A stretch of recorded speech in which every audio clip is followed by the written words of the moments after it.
Hello and welcome back to ESL Insider. I am Colina.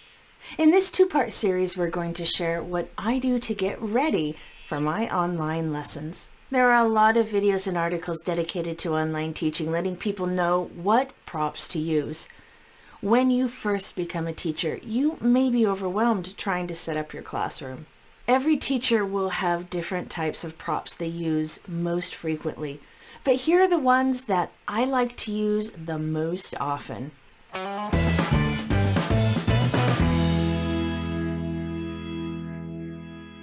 If you are new to teaching online, you'll notice that you don't need much to get started.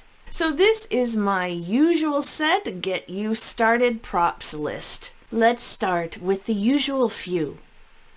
Now, number one is a whiteboard. You'll notice a lot of teachers might use a whiteboard or a chalkboard. Even though we have a dashboard on the computer that we can write on, it's very helpful for students to see you writing a letter. So you can write a letter, draw a picture, and they will become instantly engaged. So having a whiteboard or a chalkboard is very useful in the classroom.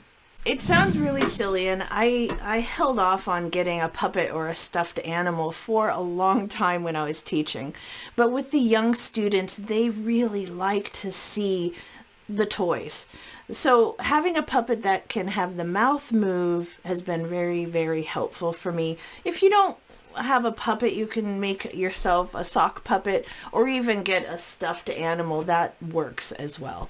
So having at least one plush toy or even a sock puppet is very helpful.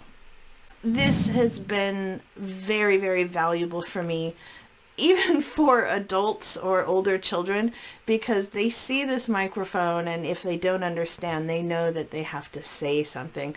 So having a microphone for singing, for repeating words and sentences, that's been very, very helpful. This sounds logical, getting some alphabet flashcards, and I know it does cost, it costs some money to get, but with alphabet flashcards, they have the pictures, big letters and little letters, as well as get the ones that have the words on them too. So they're helpful for phonics, they're helpful for picture cards, and there's usually two of each. So you will have two A's and two B's and two C's.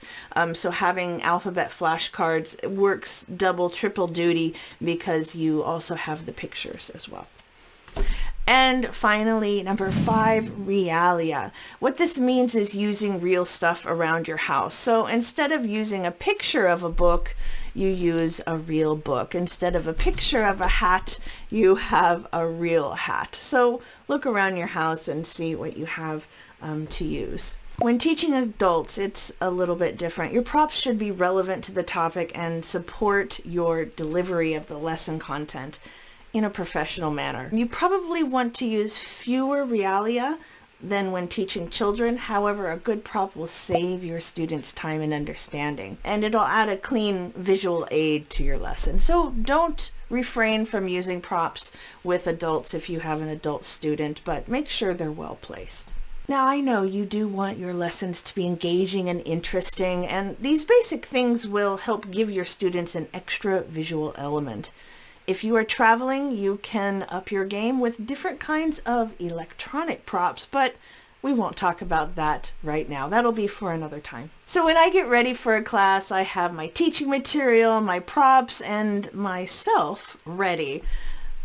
But what people don't always talk about is teaching props. You also want to enjoy what you do. So besides having a laptop and a video camera and a headset, consider these things too. Background. Now you'll see in some of my videos I have several different backgrounds, and they're not very expensive. So they're just the photo backgrounds that you can buy online. I buy mine online and it's very, very easy. They're not very expensive, and it adds a really nice touch, especially if your room isn't so attractive where you're teaching or you have a messy background like me. This can cover it up. So I put a background stand that I put things up on. So that's been very, very helpful. It looks really nice too for the students. Number 2, light. Light, light, light. Your students need to see you. So if you don't have a good window that shines light on your face, consider buying a little ring light, or consider a soft box to light up yours. I've got 2 soft boxes here, and it's not so bad on the eyes. So consider getting some light, especially so the students can see you. They can see your mouth pronouncing the words. Power bank.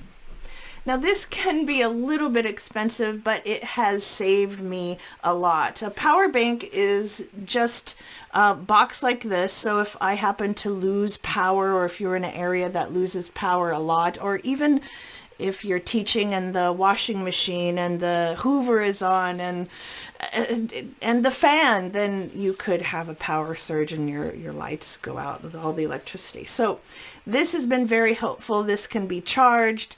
If I lose power, I can plug in my computer and my lights here. I have everything set up and can use it for a short time.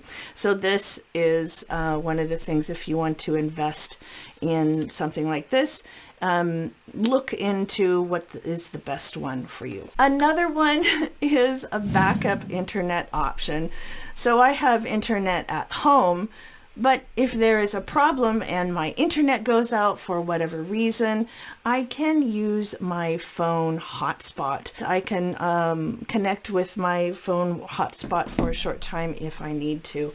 So that has been very helpful too. I hope that some of these can help improve your classroom and make teaching from anywhere comfortable, fun, and easy. These are by no means necessary, but they're great additions. And in some way, each prop has made my whole experience better and will hopefully help you as well.